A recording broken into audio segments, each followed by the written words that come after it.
청취자 여러분 안녕하십니까? 전혀 다른 세상을 꿈꾸는 2013 꼴통경제 진행자 한국진보연대 정책국장 한선범입니다. 우리사회연구소 연구원 백남주입니다. 네, 꼴통경제 2013년 37번째 시간입니다. 이번 주에는 이 쇠고기 문제, TPP 같은 이 강화되는 미국의 통상 압력 문제를 좀 살펴보고요. 그리고 다음으로는 이 한미 방위비 분담금 협상의 이모저모와 관련해서 알아보겠습니다. 네, 오늘은 좀 강화되고 있는 미국의 통상 압력 문제에 대해서 얘기를 해보려고 합니다. 세계 경제가 이 침체 국면에서 벗어나지 못하면서 이 통상과 관련한 압력과 갈등들이 이어지고 있는데요. 뾰족한 경제 위기에 대한 대안이 없는 상황에서 어떻게든 수출이라도 확대를 해보자 이런 움직임이 계속되고 있죠. 최근에는 유럽 내에서 이 독일의 수출이 과도하다는 이 다른 나라들의 불만의 목소리가 나오고 있기도 하고요. 우리나라와 관련된 사항으로 눈을 한번 돌려보면 요즘 미국이 또다시 쇠고기 수입 문제나 이런 부분들을 좀 들고 나가고 있는 것 같은데요. 네, 최근 미국 농무부 산하 동식물 검역소가 원령 30개월 이상을 포함해서 뼈 없는 쇠고기의 수입을 허용하는 조처를 내년 2월부터 시행할 예정인 것으로 확인이 되고 있습니다. 그래서 이번 조치는 유럽산 쇠고기 수입 제한을 해제해서 EU와 지금 미국의 FTA 협상을 지금 추진하고 있는데 이걸 협상을 촉진을 하고 그리고 자국의 규제 완화 조처를 근거로 해서 우리나라 같은 나라들에게 쇠고기 시장 개방을 압박하려는 이런 사전적 조치 성격으로 이렇게 봐집니다. 네, 그런데 이게 조금 낯선 게 이 미국이 이제 쇠고기 수입 조건을 완화한다 이런 얘기인 것 같은데요. 예, 미국이 이제 우리한테 시장을 전면 개방하라고 압력을 넣긴 했었는데 압력을 넣는 주체로 주로 이제 나타났었는데 자기들이 이제 개방을 하겠다 이러니까 좀 이렇게 어색한데요. 네, 이제 미국은 그동안 이 국제 수역 기구의 기준을 따르지 않고 자체 위생 평가를 통해서 외국산 쇠고기의 수입 여부를 이렇게 결정을 해왔습니다. 그래서 국제 수역 기구는 동물과 가축 위생에 대해서 이렇게 국제 기준과 국가별 등급을 정하는 이제 국제 기구인데요. 이제 강우병 위험 등급 같은 경우에 위험 무시국, 위험 통제국, 위험 미결정국 이렇게 분류를 하고요. 위험 무시국과 위험 통제국, 그러니까 위험이 통제되고 있다는 거죠. 위험 통제국에 대해서는 이 생산된 30개월 이상 된 쇠고기의 경우 뼈를 제거한 살코기는 강우병 발생 위험이 사실상 없다면서 국제 교역을 권장을 하고 있습니다. 근데 미국은 그동안 수입 쇠고기에 대해서 자체 위생 평가를 통해서 수입 여부를 이제 결정을 하겠다라고 하면서 스위스 같은 유럽 몇몇 국가들에게 이 강우병 위에 이런 나라들이 이제 강우병 위험 통제국의 지위를 부여받았음에도 불구하고 이제 쇠고기 수입을 금지해 왔던 이런 상황이었습니다. 네. 우리가 그동안 요구하던 걸 미국이 하고 있었군요. 예, 미국 이렇게 국제수역기구 기준을 미국이 따르지는 않고 다른 나라한테는 그 기준을 강요를 하면서 자기들은 다른 기준으로 이렇게 하고 있는 상당히 이중적인 모습을 보이고 있는 것 같은데요. 네, 그렇습니다. 이제 우리나라는 아시겠지만 이제 2008년 당시에 국제 수역 기구의 권고안을 바탕으로 해서 미국과 협상을 통해서 30개월 이상 뼈 없는 살코기 수입을 이제 전면 허용을 해왔었던 거죠. 물론 이제 전 국민적 반발이 거세게 일면서 강우병에 대한 이제 국민들의 이 불신이 커지고 이제 신뢰가 회복될 때까지 그래서 원령 30개월 이상 된 쇠고기 교역을 중단하기로 합의를 했었는데요. 근데 처음에는 이제 30개월 이제 국제 수역 기구의 권고안을 받아들여서 30개월 이상의 이제 쇠고기도 수입을 하기로 했었던 거죠. 그래서 이제 그 당시에 정부가 이제 들고 나왔던 논리가 어떤 거였냐면 이제 한국의 수입 조건은 안정성이 충분히 확보된 이제 국제 수역 사무국 기준이라고 하면서 한국처럼 이제 수입하지 않는 주변국은 모두 미국에 의해서 세계 무역 기구에 제소가 당할 거고 이런 식의 이제 주장들을 펼쳐 왔었던 거고요. 또 주변국도 이제 한국과 같은 조건으로 재협상을 할 거다. 그리고 그렇지 않으면 미국과 재협상하겠다 이런 식의 이제 주장을 하기도 했었고요. 네, 그런데 정작 미국은 이 국제수역기구 기준을 따르고 있지 않고 있었던 거군요. 이 말이 나왔으니까 그 당시 정부가 주장했던 이 주변국과도 미국이 똑같은 기준으로 협상을 할 거다. 그렇지 않으면 미국에게 제소당할 거다. 이런 주장은 현재 어떻게 드러나고 있습니까? 네, 이렇게 전반적으로 정부가 그때 내세웠던 논리들은 하나도 이렇게 제대로 실현되고 있는 게 없습니다. 그래서 미국이 주변국과도 한국과 똑같은 기준으로 재협상을 할 것이라고 했지만 이제 한국과 똑같은 조건으로 협상을 타결한 나라는 아직도 없는 상황이고요. 1월 달에 이제 일본이 미국과의 재협상에서 30개월 이하 쇠고기 수입을 허용하기로 했고요. 2010년 대만이나 2009년 멕시코 등도 미국과의 협상에서 30개월 미만 쇠고기만 허용하는 쪽으로 협상을 마쳤습니다. 중국은 여전히 이제 미국산 쇠고기 수입을 금지하고 있고요. 또 한국보다 낮은 기준으로 미국산 쇠고기를 수입하는 나라는 이제 미국이 그 WTO에 제소할 것이라고 했는데 제소당한 나라는 아직도 없는 상황이고요.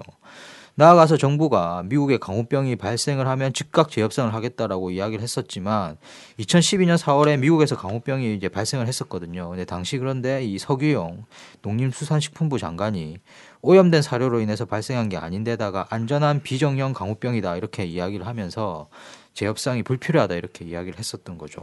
네, 이전 협상 과정들이 좀 떠올라서 잠시 얘기가 옆길로 빠졌는데요. 다시 돌아와서요. 결국 우리나라의 이제 쇠고기 수입 압력이 높아질 걸로 볼 수 있을 것 같은데요. 네, 그렇죠. 이제 이번에 미국이 국제 수역 기구의 기준을 따르기로 결정한 만큼 앞으로 이제 우리나라에 대해서도 국제 수역 기구의 기준에 맞게 월령 30개월 이상 된 미국산 쇠고기를 수입하도록 강요할 이런 가능성이 상당히 커 보입니다. 미국은 현재 국제 수역 기구 기준으로 위험 무시국이라서 이제 30개월 이상의 이 쇠고기도 수출할 수 있도록 권장받고 있는 이런 나라로 분류가 되고 있는 상황이죠. 예, 위험 무시국이라는 건 위험을 무시해도 되는 예, 국가 그렇습니다. 이렇게 예. 되는 것이죠. 예, 실제로 그럼 미국이 이제 쇠고기 수입을 압박하는 이런 모습이 나타나고 있는 건가요?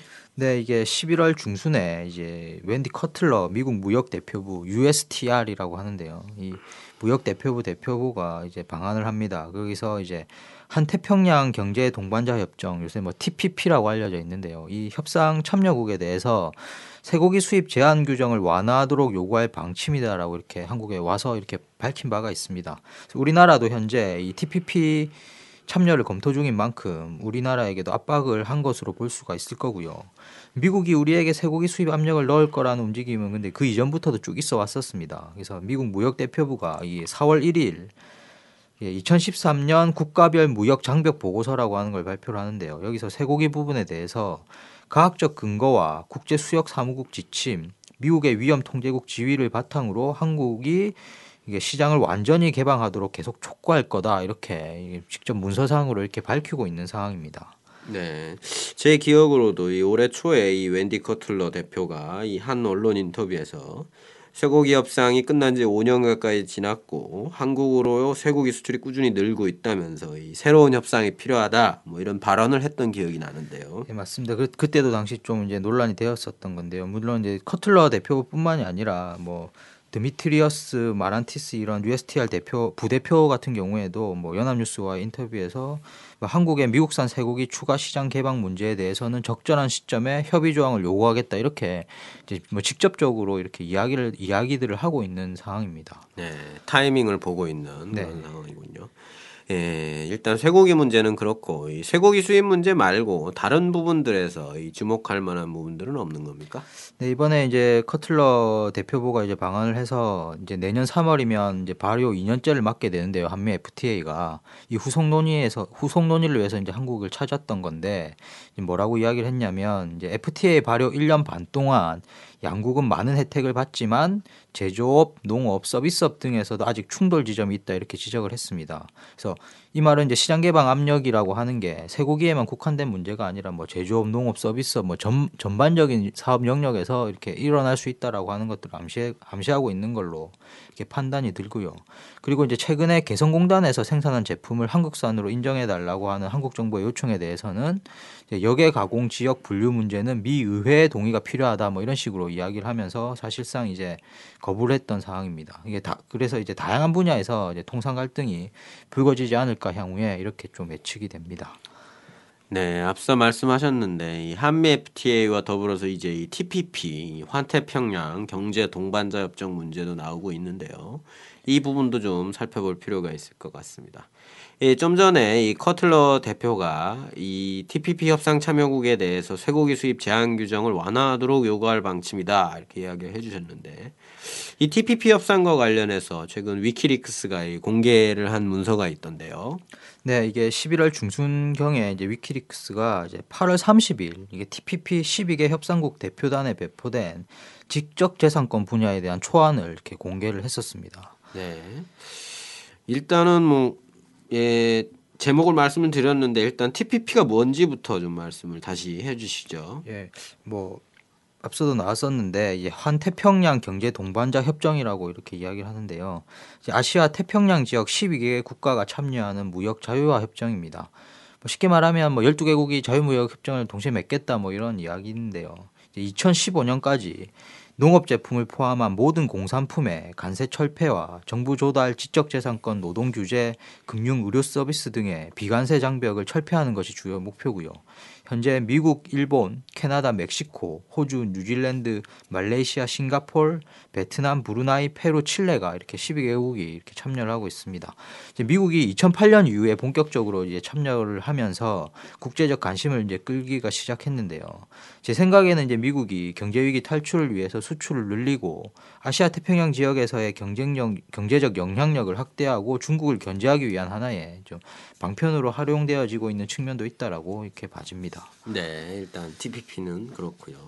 그러면 위키리크스가 공개한 문서의 내용은 어떤 거였습니까? 네, 미국은 이제 자국의 제약사와 이제 헐리우드 영화 산업을 보호하기 위해서 지적재산권 보호를 강하게 주장한 것으로 이렇게 드러나고 있습니다. 미국이 신흥국에서 제약사들의 특허 취득을 용이하게 하는 동시에 특허 보장 기간을 20년 이상 이렇게 늘리는 안을 추진하고 있는 거고요. 동시에 예외적인 상황을 제외하고는 공공보건 증진을 이유로 제약 특허에 제한을 두지 못하도록 이렇게 밀어붙이고 있는 이런 내용들이 이제 공개가 된 겁니다. 네. 이 제약사나 이 영화 산업사들의 이 사적 이익을 위해서 이 신흥국들의 공익을 위한 정책들을 뭐 막자 뭐 이런 것 같은데요. 네, 이제 미국은 또 특허 침해의 경우에는 이제 3배까지 배상하도록 하는 징벌적 규정을 이제 주장을 하고 있는 것으로 알려지고 있고요. 의약품 판매 허가를 위해 필요한 이제 안전하고 효과가 있는 임상 실험 자료는 공개된 경우에도 신약을 출연한 제약사가 이제 독점하도록 했습니다. 그래서 이게 뭐냐면 이제 의약품 판매를 위해서는 안전하고 효과가 있다는 이게 이 약이 임상 실험 자료를 공개해야 하는데요. 한미 FTA에서도 이제 자료 독점권을 통해서 똑같은 성분의 약을 생산해도 신약사가 아니면 새로운 임상 실험 자료를 제출하도록 해서 신약사를 독점적으로 이제 보호하고 있는 이런 이제 조항을 둔 건데요. 그런데 이제 TPP에서는 이미 공개된 자료에 대해서도 이 규정을 이제 확대하겠다 이런 이제 의도라고 보시면 될 것 같습니다. 네. 영화 산업을 보호하기 위한 노력에는 뭐 어떤 게 있습니까? 네, 뭐 이 문제는 저작권 문제와 관련된 건데요. 예, 저작권 침해 시에 민사 배상과 형사 처벌 수위를 높임으로써 이제 저작권자의 이제 경제적 권리를 보호하는 것에 이제 초점이 맞춰져 있는 것으로 알려지고 있고요. 저작권 보호에 대해서 이제 한미 FTA 같은 경우에는 저작자가 사후 혹은 저작물 발행 이후 70년으로 이렇게 규정되어 있는데요. 저작권 보호 기간이 TPP에서는 이걸 120년으로 늘려야 한다 이렇게 미국이 주장을 하고 있다라고 알려지고 있습니다. 네. 더 심각해지고 있군요. 네. 예, 그래서 이 TPP 문제가 계속 나오고 있는데 그 관련한 정보가 별로 없습니다. 그래서 이 TPP 협상에 관련해서는 좀 비밀주의, 한미 FTA 때와 마찬가지로 이 비밀주의에 대한 비판이 굉장히 크게 나오고 있는 것 같은데요. 네, 그렇습니다. 이제 현재 TPP 협상 같은 경우에는 비밀 협상 방침 아래 이제 진행이 되고 있는데요. 미국 의회조차도 지정된 분야에 한해서만 이제 열람이 허용되어서 상당히 불만이 높은 상황입니다. 그러나 이제 재계 이제 경영계 쪽에서는 TPP에 긴밀하게 관여하고 있는 상황인 것으로 이렇게 알려지고 있는데요. 이제 뭐 11월 13일에 한 미국 독립 언론이 미국 600개 기업 자문가들의 이 TPP 협상문 구성 작업에 참여하고 있다 이런 보도들을 하고 있기도 하고요. 그래서 이제 뭐 일반적인 사람들에게서는 정보를 다 차단해 놓고 직접 이제 이건이 걸려 있는 기업들의 이익을 잘 반영하기 위해서 이 기업들은 이렇게 뭔가 이렇게 협상이 문 작업에 이렇게 참여시키고 있는 이런 이제 의혹들이 이렇게 나타나고 있습니다. 네, 이렇게 이제 TPP 협상이 진행이 되고 있는데 이 문제는 이제 우리나라 정부도 이 참여를 타진해 보고 있는 상황인데요. 이 15일에 11월 15일에는 이제 이 TPP 공청회를 진행하기도 했고요. 이 통상조약 체결 계획을 수립하려면 뭐 그 전에 이 반드시 이해관계자와 관계 전문가 의견을 수렴하기 위한 공청회를 개최하도록 이제 규정을 하고 있는데 이제 이거를 이렇게 어기지 않으면서 진행을 하려는 좀 그런 것 같습니다. 그래서 어찌 보면은 이제 이 공청회를 연 게 협상 참가를 위한 첫 발을 뗀 걸로 이제 볼 수가 있겠는데요. 저 같은 경우는 이제 또 이 정부가 이 FTA 병이 도지는 것 같다 이런 생각이 좀 드는데요. 네, 맞습니다. 이제 큰 틀에서는 이제 TPP 협상이라고 하는 게 한미 FTA와 마찬가지로 우리가 잘하는 것만 해서 먹고 살자 뭐 이런 정책의 일환이라고 봐지고요. 그래서 이제 가장 피해가 우려되고 있는 농민 단체들은 강력히 반발하고 있는 상황입니다. 네. 그리고 요번에 이제 TPP 공청회를 했을 때 이제 이 좀 흥미로웠던 거는 이 TPP 참여를 반대하는 목소리가 이 농민 단체뿐 아니라 뭐 발표자나 토론자들 속에서도 좀 나왔다는 건데요. 보통 이제 통상조약 공정에는 이제 요식행위죠. 요식행위인데 그래서 이제 협정에 따른 경제적 효과가 어마어마하다 뭐 이런 식으로 이제 뻥튀기를 하지 않습니까? 네, 그래서 말씀하셨던 것처럼 이제 토론자나 발표자들에서도 이렇게 좀 약간 미심쩍은 회의적인 이런 입장들이 발표되는 걸 봐서는 아직 이 협상에 대해서 확신이 없는 것으로 이렇게 볼 수 있겠는데요. 국책연구기관인 이 대외경제정책연구원 같은 경우에는 한국이 TPP 협상에 참여하는 경우 발효 뒤에 10년간 2.5에서 2.6%의 추가 성장을 할 것으로 추정을 했습니다. 이 TPP 같은 경우가 전 세계 이 GDP 이제 전 세계 경제 규모의 38%를 차지하고 있는데요. 이 TPP의 규모에 비해서 한국에 미칠 경제적 영향은 그렇게 크지 않은 편이라고 이렇게 공식적으로 이렇게 발표를 했던 걸로 판단이 듭니다. 그래서 또한 이제 한국이 협상 도중에 참여할 경우에 입장료를 내야 하는데 그래서 그에 따라서 미국이 쇠고기 시장 추가 개방이라든지 쌀 관세와 이후에 관세 인하 등을 이렇게 요구할 수 있다는 우려들도 이렇게 이 공청회 자리에서 제기가 되기도 했었습니다. 네. 또 그럴 게 이제 제가 TPP 협상에 참여하고 있는 나라들을 보니까 이제 우리나라와 이 FTA 협정을 맺은 나라들이 되게 많더라고요. 그래서 일단 뭐 기존의 FTA 협상이 잘한 거냐 뭐 이런 거는 논외로 하더라도 FTA 협상을 체결한 국가와 또 무역 협정을 맺어서 과연 어떤 효과를 볼 수 있겠느냐 뭐 이런 문제가 제기될 수 있겠는데요. 네, 맞습니다. 이제 항상 이 자유무역 협정과 관련돼서 정부 쪽에서 이제 주장하는 것이 수출 증대 효과인데요. 2010년 기준으로 해서 우리나라의 TPP 참여국에 대한 수출액이 1,725억 달러로 전체 우리나라 수출액의 약 한 31% 정도를 차지를 합니다.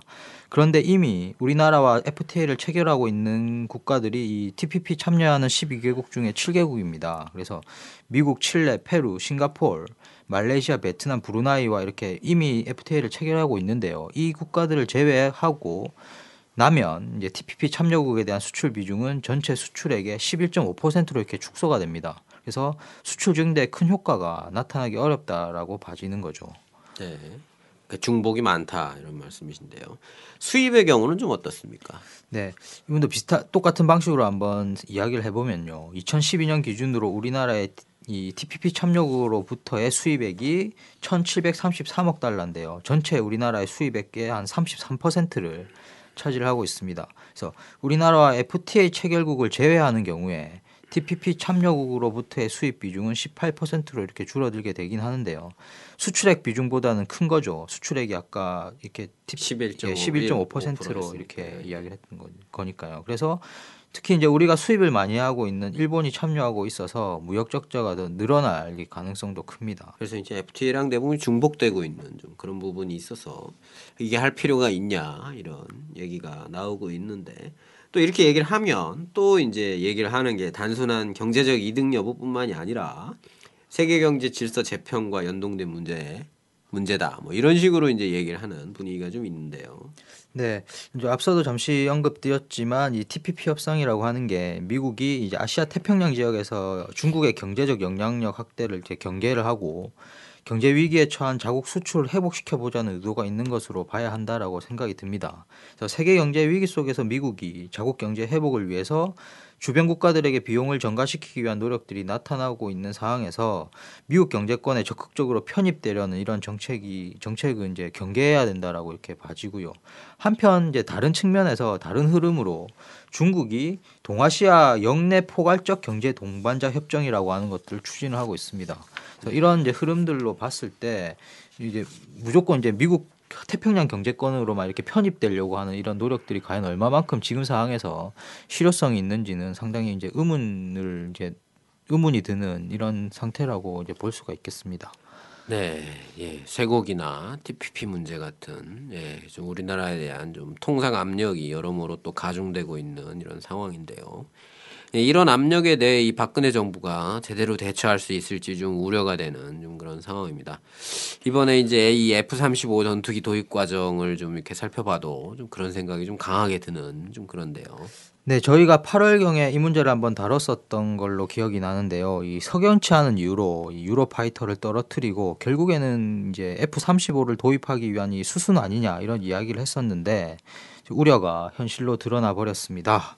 11월 22일에 합동참모회의에서 차기 전투기로 로키드 마틴사의 F-35를 40대 우선 구매하기로 결정을 했고요.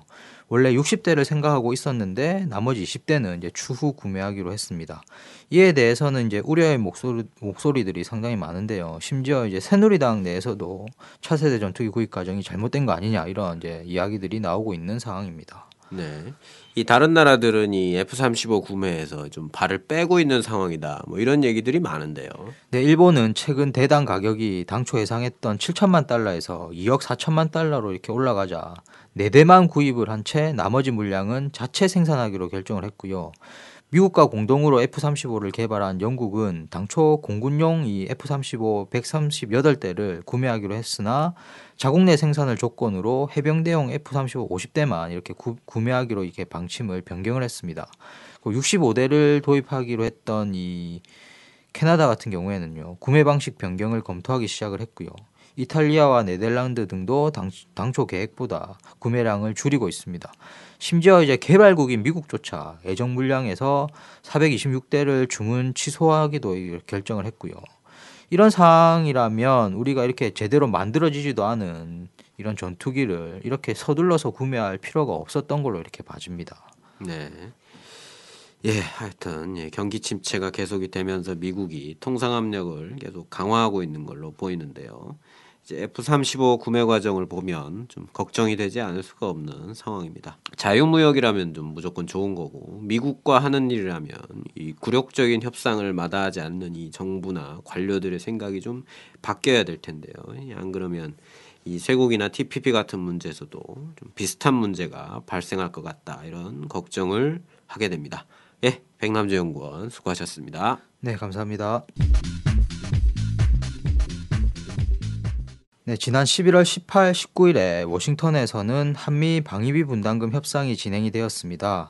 이번 시간에는 협상의 과정과 내용을 살펴보도록 하겠습니다. 한 국장님, 일단 이 방위비 분담금 협상이란 게 뭔지부터 설명을 좀 해주시죠. 예, 한국 전쟁 이후에 이 1953년 7월 27일에 정전협정이 체결이 됐고 같은 해 10월 1일에는 이제 미군의 주둔을 보장하는 이 한미 상호 방위 조약이 체결이 됐죠.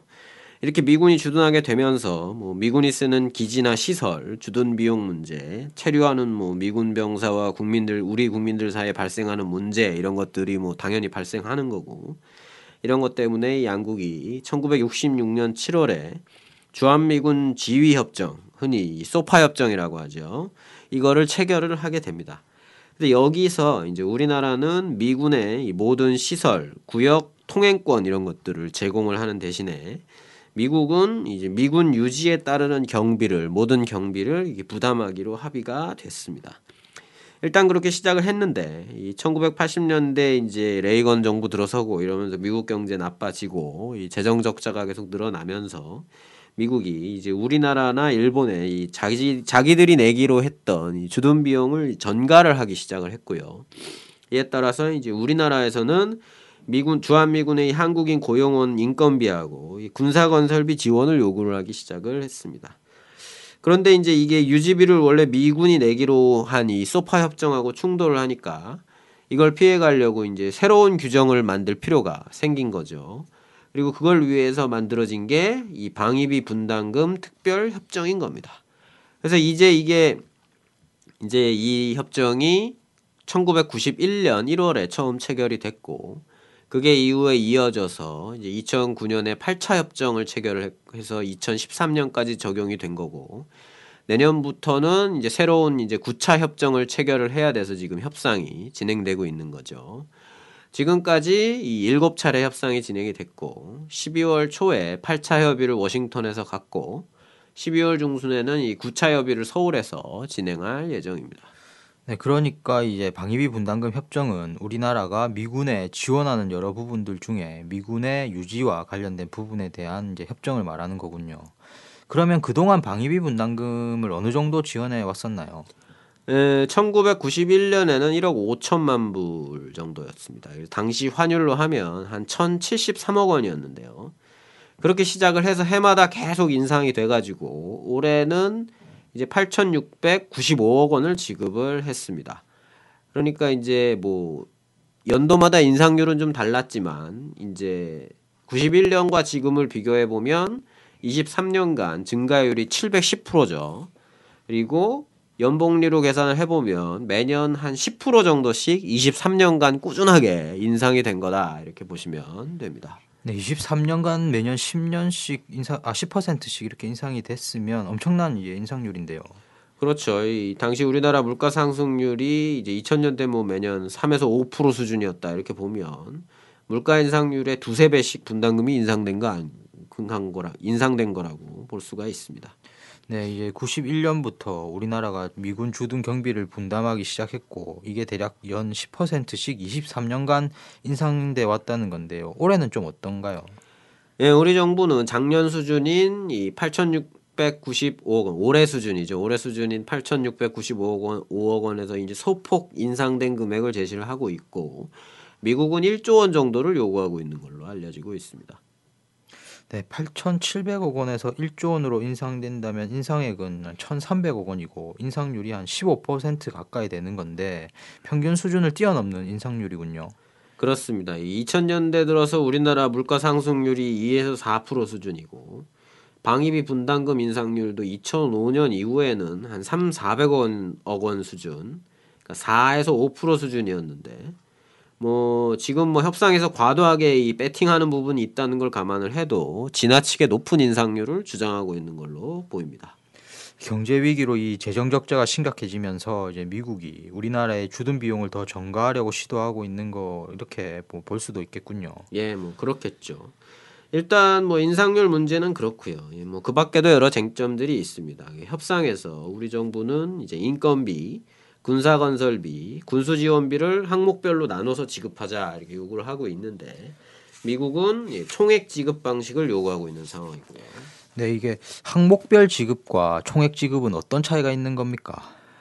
항목별로 지원을 하게 되면 전용 가능성이 줄어들게 되죠. 이 정부 예산을 보시면 알 수가 있습니다. 이 항목 이외의 지출은 할 수가 없죠. 네. 그래서 일본 같은 경우는 이 방위비 분담금 협상이 이런 식으로 돼 있습니다. 항목도 정해져 있고 매해 주는 돈도 정해져 있죠. 그런데 이제 우리나라의 경우에는 이렇게 정해지지 않고 미군 사령관이 어디에 쓸지를 정한다 이렇게 돼 있습니다. 네. 그러니까 멋대로 쓴다는 얘기죠. 뭐 그래서 뭐 보고는 하게 돼 있어요. 얼마 어떻게 썼다 이렇게 보고는 하게 돼 있는데 뭐 멋대로 쓰는 거고 남는 돈을 돌려받는다는 규정도 없고 우리나라 정부가 뭐 감시를 제대로 할 수 있는 것도 아닌 상황이고요. 그래서 국민 세금으로 들어가는 건데 이제 노무비면 노무비, 군사건설비면 군사건설비, 뭐 연합 방위력 증강비면 뭐 그렇게 항목을 책정해서 지급하는 게 상식이겠죠. 그런데 이제 상식이 안 통하고 있는 것이죠. 그러다 보니까 이제 여러 가지 당연히 말썽이 일어나니까 정부가 이번에는 항목별로 하자고 요구를 하고 있는 거고 미국은 이전의 방식을 고수하고 있다고 합니다. 그리고 협정 적용 기간도 우리나라는 2에서 3년, 미국은 기존 아닌 5년을 고수를 하고 있고요. 네, 언론을 통해서 보면 이 미군이 방위비 분담금을 다 안 쓰고 쌓아두고 있고 이자 수익까지 거두고 있다는 이제 보도를 몇 번 본 것 같은데요. 이것도 이제 총액 지급 방식에서 이렇게 비롯되고 있는 거군요. 그렇습니다. 뭐 가령 우리나라의 단체나 연구소가 이 정부 돈을 받아서 뭔가를 한다고 좀 가정을 해보면 회계 처리에 극도로 신경을 써야 되죠. 그리고 남는 돈이 있으면 뭐 당연히 환수가 되는 겁니다. 그런데 미군은 이 받은 돈을 2월 적립해서 이자까지 남기고 있는 상황인 거고요. 정부 지원을 많이 받는 재벌들조차 이런 건 감히 못하는 이런 일들을 미군이라고 해서 지금 버젓이 하고 있는 거죠. 네, 그렇다면 이제 미군이 쓰지 않고 남긴 돈이 대략 어느 정도 되는 겁니까? 예, 정부가 국회에 보고한 바에 따르면 2008년에는 1조 1193억 원이었고 올해 3월 말 현재로는 한 7,380억 원 정도를 쌓아놓고 있다고 합니다. 요즘 좀 쓴 거죠. 네. 최대였을 때는 약 1조 3천억 원 정도가 축적됐었을 걸로 이제 추정이 되고요. 최근 드러난 그 바에 따르면은 이 미군이 2006년과 2007년에 쌓아둔 이 분담금에서 나온 이자가 566억 원이었다고 하고 이걸 토대로 보면 한 5년간 1,600억 원 정도가 이자로 남았을 거다 이렇게 추정이 되고 있습니다. 이 돈은 뭐 이렇게 미국 정부로 송금된 걸로 나타나고 있고요. 네, 결국 이 실제 주둔 경비보다 더 많은 돈이 분담금으로 나가고 있는 거고 이걸 미군이 쌓아놓고 있다는 건데요. 이제 아무리 총액 지급 방식이라고 하지만 액수가 너무 커서 드러나지 않을 수가 없는 문제인데 이제 5년 넘게 이 문제가 계속되고 있는 이유는 뭔가요? 이 미군 기지 이전 비용 문제 때문인 걸로 알려지고 있습니다. 이 지금 미군이 용산 기지와 이 한강 이북의 미 2사단 이전을 진행하고 있는데요. 평택으로 이전하는 것이죠. 이 부분에 대해서 이제 우리나라 정부가 용산 기지 이전 비용을 부담을 하고 미군이 2사단 이전 비용을 부담한다 이렇게 협정을 맺어놓은 상태입니다. 그런데 이제 미군이 자기들이 부담해야 될 2사단 이전 비용을 이 쌓아놓은 분담금 적립금으로 충당하고 있다는 게 계속 밝혀지고 있는 거고요. 결국 보면 이 한국 정부가 분담금을 과대 책정을 해서 미 2사단 이전 비용을 대고 있는 상황이라는 거죠. 이 평화와 통일을 여는 사람들이라고 평통사라는 단체가 있는데요.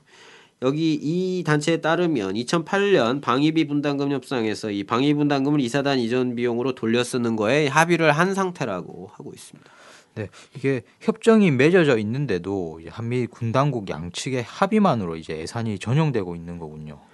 그렇습니다. 그래서 이렇게 하는 게 이제 뭐 괜찮은 거냐 아니죠. 이 한미 간에 맺은 뭐 자기들이 맺은 관련 협정을 깨는 것일 뿐만 아니라 이 예산의 목적의 사용을 금지한 이 국가재정법 45조와 회계연도 독립원칙을 규정한 3조, 국회 예산심의 확정권을 명시한 헌법 54조 1항, 접수국 법령을 존중하도록 한 이 소파 협정 7조를 위반하고 있는 것입니다.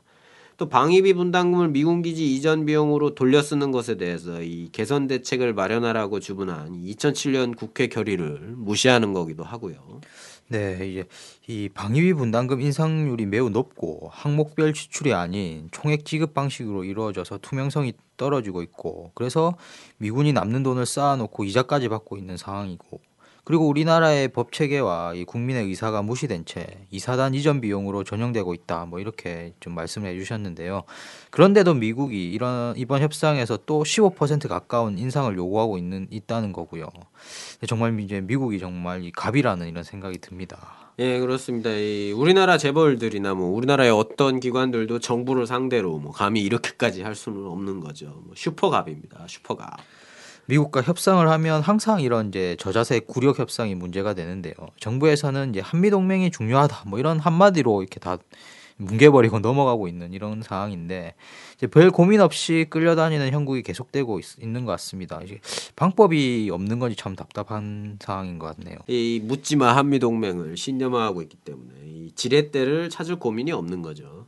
남북 관계를 개선하고 협력을 확대하고 뭐 평화를 정착시키고 통일 사업을 진행을 하다 보면 협상의 지렛대가 생기지 않겠습니까?